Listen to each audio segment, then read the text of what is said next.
Hey guys, so this little video here, I just finally got some like nice weather here, so a little bit of sunshine instead of all this rain I've been having lately.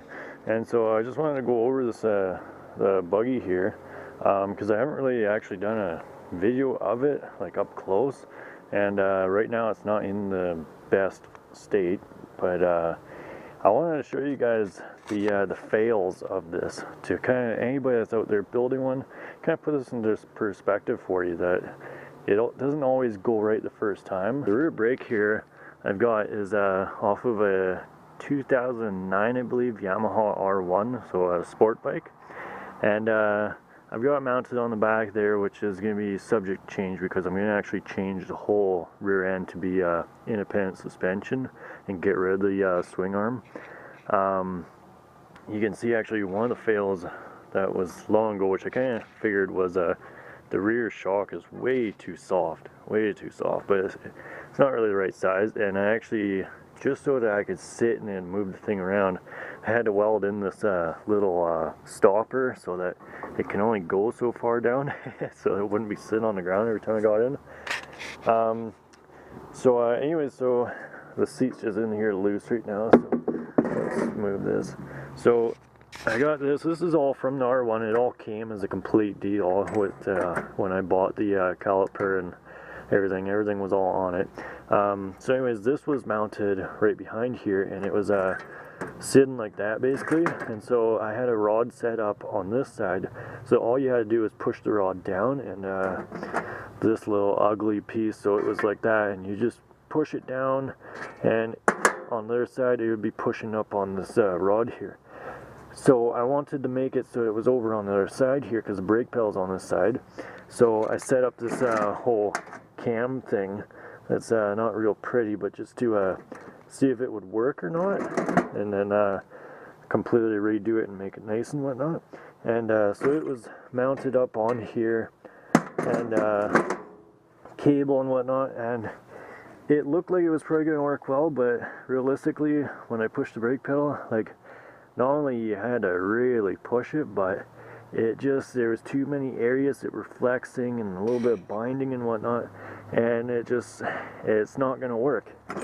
So kind of sat there and pondered at it, and I thought, you know, if only the thing was, like, if it would reach further, because it's, the hydraulic line is only so long, if it would reach further, and I could mount this thing over here, like on the side, then like there'd be so much easier that I can do with it. Like I'd be able to set it up without any stupid linkage and all that stuff. And I thought, well, they don't make any longer brake line for this. Like, this is the rear caliper, and then because I've got the same bike, I was thinking, well, when I looked at it, I realized, well, hey, wait, the front lines are like twice as long. That would work perfectly.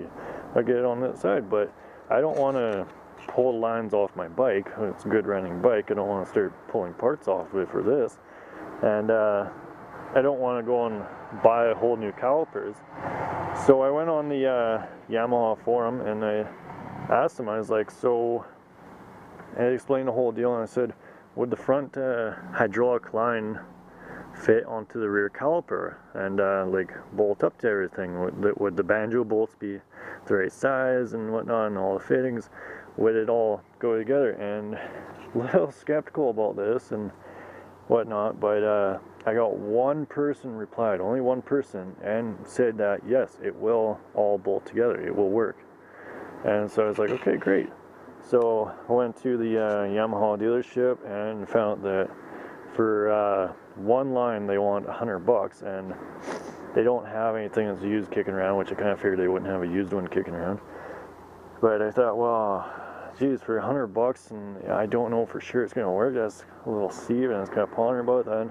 Went on eBay, found both front lines for $20 delivered to my door. So I'm just waiting on those to show up, and so that's going to be great. And if it doesn't work, $20, whatever, I can live with that.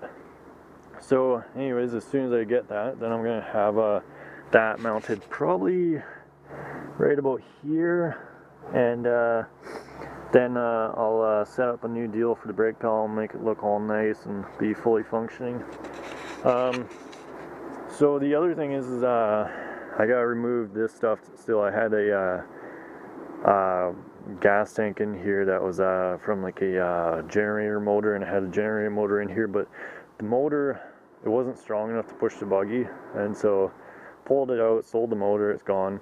I'm going to take this out, and what I'm actually going to do, this idea that I came up with, is I'm going to take about a mid-size household fire extinguisher, one that's been you know, blown off so it doesn't have anything left in it.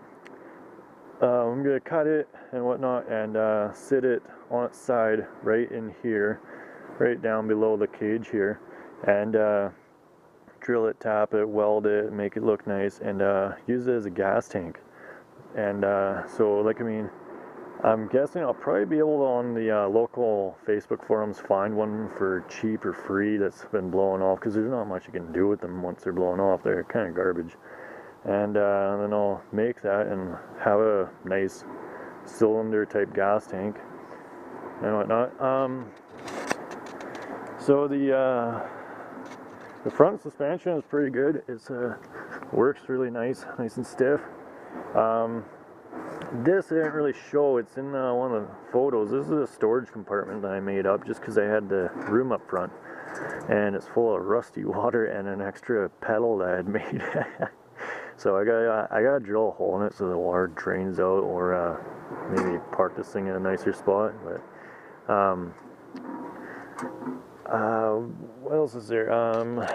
The front suspension here, the A-arms, the spindles, actually, they have disc brakes on them, so I might go and get the calipers for those so I have front brakes. The tires, they're just tires I had. They're too small for what I want to use, so I don't want them quite as big as the back ones, but probably in between this size and the back one, maybe a little bit closer to the back one. But and then I'm going to adjust it so that this thing sits flat, but it's up higher and it's more off-road friendly that way. When I went to move it, my little tarp timber that I leave on top of the tarp, so the wind doesn't blow off, slid down and smashed the one light off, but I've got tons of these lights, so I just gotta pull it off and change it. So anyways, let's see if I can pick this up. This is a cover for the steering and everything, and I'm thinking I'm actually probably going to relocate the lights, maybe make a bracket for them separate from this, and maybe what I would like to do is get into seeing if I can, instead of making stuff out of fiberglass, instead of making fiberglass panels, I want to see if I can do a carbon fiber. I've seen people doing that on YouTube, and I think that'd be pretty cool, as well as make a roof panel out of carbon fiber. So anyways, let's see if I can pull this thing off. It's a sheet metal, but it's got a little bit of weight to it. There. Just difficult one-handed. Okay, right there. So now this has all been kind of just in the figuring and whatnot. We got our 4-to-1 rack and pinion here. This nice unit. Got the pedals, bracket here. This is all going to be subject to change and whatnot. This is just kind of, it's not painted because it's not done. It's still figuring it out, getting it to work. The steering column is one of the issues here. This is out of a 2014 Ford Fiesta. It was a recall steering column, so I got it for free because I used to work for the dealership. I also got this rubber part here that's kind of like a dampener, and it flexes quite a bit and it doesn't make it real nice. And with steering, you don't want any flexing or binding, and so I tried to get this thing to work nicely, and just figuring it out, and used a cheap U-joint from a socket set, just because I broke the last one trying to figure it out, and I was getting frustrated and trying to just get the thing to function and then just figure it out from there and then clean it up. But anyways, I'm going to tear this out. Buddy of mine has a steering column out of a Honda Civic. I'm going to go and pull. He doesn't want the car, so I'm going to pull the steering column and some other parts and put the new steering column in and have it all nicely set up, and that should solve all the problem, because this one, you got flex in there. The U-joints are not at all proper for this, and so it binds, and any binding on steering is not something you want, so it causes a lot of trouble. The rear part here, the engine cradle here that I made, it comes right out, so it's kind of nice that way. It's going to be subject to change once I find the right motor. This top part is what I like to call a compression fit, where it's actually not bolted on. It's solid in here. Like, it's not going to come out, but basically, to get it off, you take a rubber mallet and you smack it right here again and again and again, and it slides off of this. And to put it back on, you hit it from this side. And it's, like I said, I call it a compression fit, and so it's removable. It's very user-friendly that way, and easy to access the whole motor area. And there's going to be some, probably put a bracket of some sort that just wraps around here, this angle iron. Get that all on, so then there's no way that vibration can knock it off. And yeah, like I said, I'm going to get rid of all this bracket stuff here. This was for the exhaust bracket for the old motor, so I was going to probably go unless I can use it for something else. Yeah, so that's kind of the gist of it. I'm probably gonna keep the steering wheel until I find a nicer one, just because the Honda Civic, I think the steering wheel, last time I saw it, it had like mold or something on it, and it's like, it's not real nice anyways. And that's more just like better for this anyways.